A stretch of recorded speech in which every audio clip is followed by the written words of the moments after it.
Jy is ingeskakel op Groot Plaas. Ons gas saam met ons vanoggend is Pieter De Tooy, hy is 'n kommersiële direkteur daarvan De Tooy Groente, om bietjie met ons te gesels oor eie. Pieter, goeiemôre en welkom op Groot Plaas. Môre Dobie, dankie dat ek kan deel vorm van julle program vanoggend. So Pieter, ons praat baie deesdae oor weerstoestande by verskeie oeste en dit was ook nou nie enigstens anders vir julle gewees nie, maar dit word gesê dat die weerstoestande tydens die groeiseisoen goed was vir eie. Nou, watter spesifieke weerstoestande het die grootste rol gespeel? Ja, Dobie, as jy my hierdie vraag einde Desember gevra het, sou my vraag eintlik waarskynlik baie meer positief gewees het. Maar soos in enige boerdery verander die prentjie natuurlik vinnig. So ons het 'n lekker droë somer gehad wat goed is vir eie, en ons oes tradisioneel al ons eie in Januarie en Februarie. Januarie was eintlik vir ons 'n goeie maand en ons het die eie ingebring met goeie kwaliteite, maar ongelukkig is ons streek getref vroeg in Februarie met 'n groot donderstorm wat groot dele van die Koue Bokkeveld natuurlik waar haal en reën gepaard gegaan het met die donderstorm. Ja, so ons reken tot 40% van ons streek se eie was nog buite op die lande en dit kan natuurlik die eie negatief beïnvloed. Maar die eie wat voor die reën ingebring is ons baie positief oor. Pieter, miskien kan jy vir ons dan net 'n bietjie meer verduidelik, wat is die verskil tussen goeie en swak weerstoestande as dit kom by die opbrengs en die kwaliteit van die eie wat gelewer word? Ja, die weerstoestande speel natuurlik 'n groot rol in jou sukses van jou oes. Met die droë somer kon ons eintlik besproei volgens die plante se behoeftes. En ek dink ons het eintlik goeie kwaliteit ingebring, dit wat voor die reën ingebring is na die pakhuis toe. So goeie weerstoestande speel 'n groot rol in die kwaliteit en opbrengs van jou produk. Nou, as ons kyk na die 2026 oes wat nou maar nog 'n bietjie inkom, hoe lyk die verwagtinge in vergelyking met laas jaar en vorige oesjare? Al ons streek se eie is klaar geoes, so ons oes ons eie soos ek gesê het in Januarie en Februarie. Ons reken ons is 5% minder tonne ingebring as in 2025 as 'n streek. Maar die groot vraag is natuurlik wat die eie in die storie gaan doen met dit wat reën gekry het. So ek dink daar waar koelkamers betrokke is, gaan dit krities wees vir goeie kwaliteit eie later in die seisoen, vir later die seisoen se verkope. So julle het 'n bietjie van 'n ander strategie om julleself in 'n plek te sit waar klimaat en produksierisiko's bietjie verminder is deur 'n strategie van julle 6 plase. Kan jy vir my daai konsep verduidelik? Ja, so ons begin met vroeë eie in die Beketberg area en dan kom ons na die Koue Bokkeveld area toe waar ons langer dag eie produseer spesifiek vir later verkope. So dit verminder ons risiko spesifiek met eie soos waar dit nou reën gekry het. Uit die aard van die saak het dit nie op al 6 eenhede gereën en gehaal nie. So dit het 'n groot voordeel vir ons ingebring. So ek hoor ook dan hierdie seisoen was 'n baie belangrike mylpaal vir julle gewees. Ja, die seisoen was 'n belangrike mylpaal vir ons gewees. Ons het 'n groot deel van ons oes kon ons uitvoer en ons het dit verander natuurlik redelik vinnig. So ons het 'n goeie seisoen sover gehad. Ons het omtrent 50% van ons oes verkoop en ons sien uit na die laaste gedeelte van die oes. So julle het ook nou 'n bietjie proewe gedoen oor die laaste ruk met soet eie.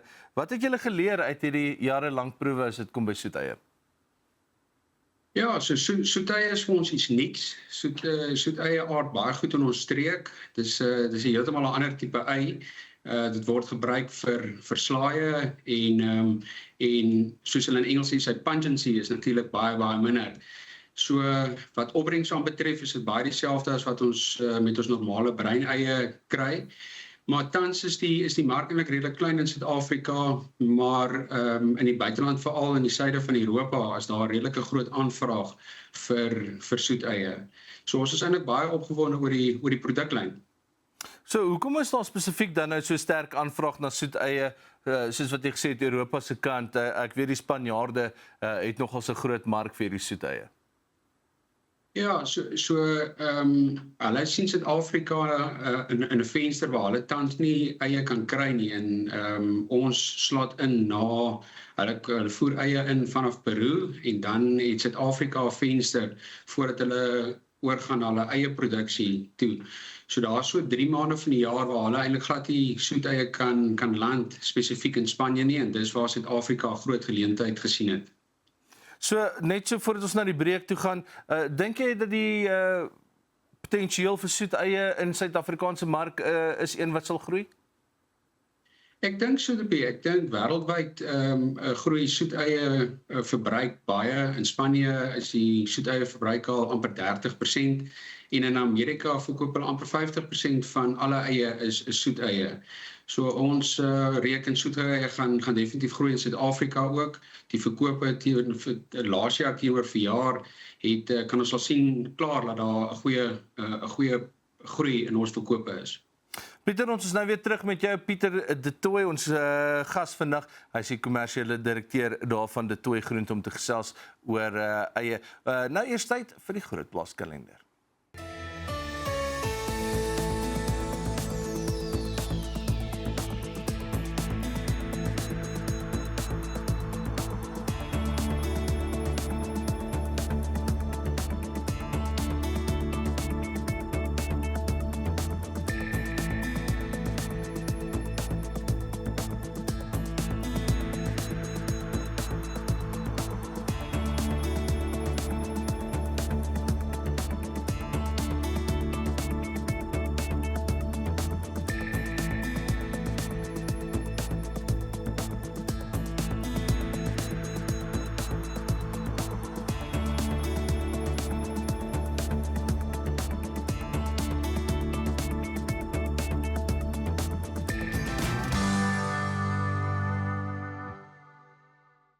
Welkom terug op Grootplaas. Ons gas saam met ons vandag, Pieter De Tooy, kommersiële direkteur van De Tooy Groente.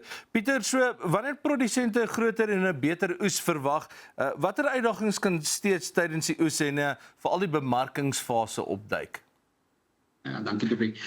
Ja, by eie is daar 3 siektes wat tydens oes en na oes groter probleme veroorsaak. En dis Fusarium, Botrytis en swartroes.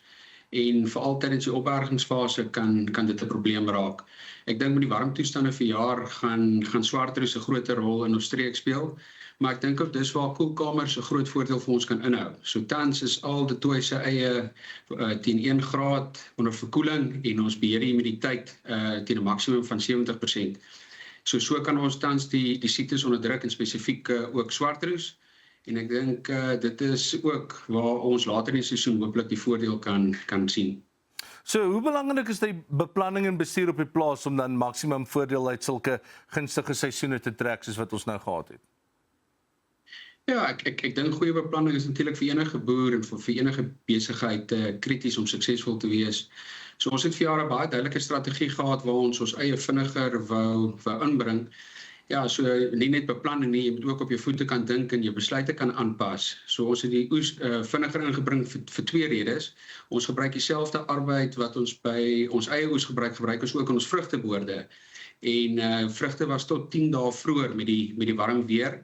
So dis die een rede en dan ook omdat ons gesien het dit is sulke warm toestande tydens oestyd vir ons graag die eie nie so lank blootstel aan die son nie.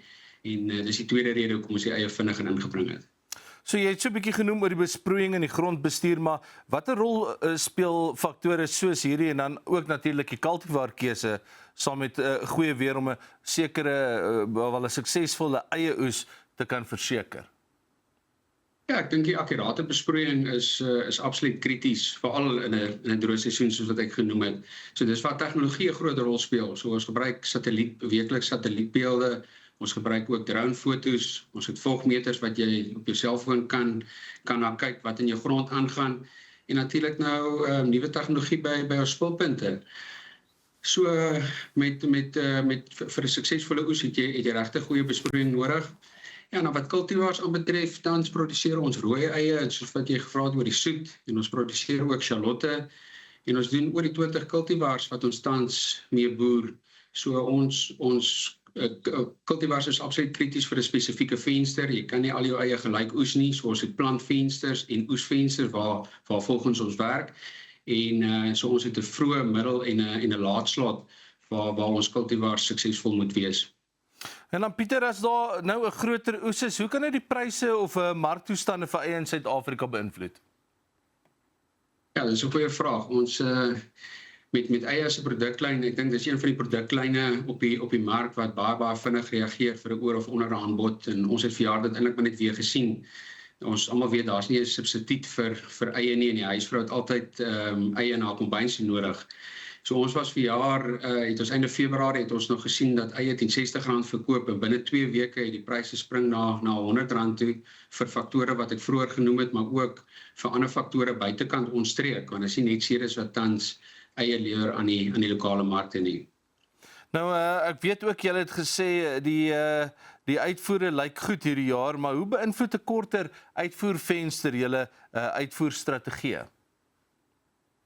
Ja, op uitvoere is die laaste 5 jaar vir ons belangrik. Die hawe het ons natuurlik nog geen gunste gedoen nie. Vir eie het ons 'n baie kort venster om eie uit te voer, maar ons was gelukkig en ons eie uitgevoer. En die wisselkoers is ook nie so goed gunstig soos wat dit die laaste vorige 2 jare was nie. Maar ons reken eie uitvoere is 'n groot deel van ons besigheid, en ons sien ook in die toekoms dit deel van ons besigheid. Sukkel julle ook tans dan nog steeds met uitdagings by die hawens? Ja, ons eie oes is natuurlik klaar. Ons is besig met die laaste 2 weke van eie uitvoer op eie, maar veral aan die vrugtekant sien ons redelike uitdagings. By tye gaan dit beter, maar by tye is dit regtig moeilik in die hawe, en ons sukkel om die produk uit te kry. En veral met die oorlog nou, maak dit ook nie die lewe makliker nie. So ek weet julle het ook natuurlik baie tegnologie ingebring daarso by julle, en dit vergemaklik die proses op die plase, maar hoe werk julle optiese graderingstegnologie en hoekom is dit so belangrik vir julle? Ja, ons het 'n groot besluit in ons besigheid geneem in 2019 om 'n optiese gradeerder in te sit, en dit het regtig waarde toegevoeg tot ons besigheid, waar ons kan die regte kwaliteit en die regte kanaal pak. So met die optiese gradering gee dit maar net vir ons baie meer opsies, nommer 1, en ook kwaliteitsversekering, veral vir die uitvoermark. So Pieter, ek is nou persoonlik 'n klein bietjie geïnteresseerd in wat presies is nou die verskil tussen die bruineie soos wat ons hom ken en meestal gebruik in Suid-Afrika en hierdie soeteie van julle? Ja, so bruineie tradisioneel is 'n baie sterker ei as die soeteie. So soeteie is eerstens dis 'n ligter wit ei. Sy raklewe is korter, en soos wat hulle in Engels sê, pungency is minder. So soeteie is tradisioneel vir slaaie en word eintlik wyd in die Mediterrane streke gebruik. So dis 'n groot verskil tussen die soeteie en die tradisionele bruineie. Pieter, is daar enige vooruitsigte wat julle het vir die res van die jaar of projekte waarna julle uitsien? Op hierdie stadium wil ons graag ons eie oes net suksesvol verkoop. Op hierdie stadium het ons 50% verkoop, so as nog 'n groot deel van die verkope wat voorlê. So ook aan ons groentebesigheid is ons besig om tans aardappels te oes, en dan is ons ook besig met die patatseisoen. So daar's nog redelik baie uitdagings wat vir ons voorlê. Pieter, en dan sommer net laastens, as enige ander boere daar buite is wat besig is ook om eie te plant of dink daaraan, enige advies wat jy vir ons boere kan gee?